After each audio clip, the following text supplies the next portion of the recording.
8:30 વાગ્યા છે ને સુગંધ સરસ મજાની આવે છે. તમે શું બનાવો છો? પાનનો મુખવાસ. અમારા વિહાનભાઈની ફરમાઈશ હતી.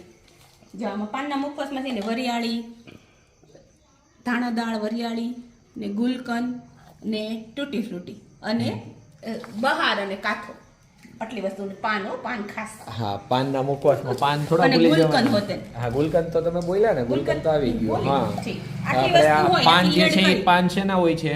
નાગરવેલના પાન. નાગરવેલના પાન. અને આનાથી છે ને મોઢામાં ચાંદા પડતા હોય કે એવું હોય ને તોય સરસ થઈ જાય આનાથી. આ ખાવાથી. ભાઈ ચાલો આવી જાઓ બધા પાનનો મુખવાસ ખાવા માટે. વિહાનભાઈ તમે શરૂઆત કરો. એની જ ફરમાઈશ હતી.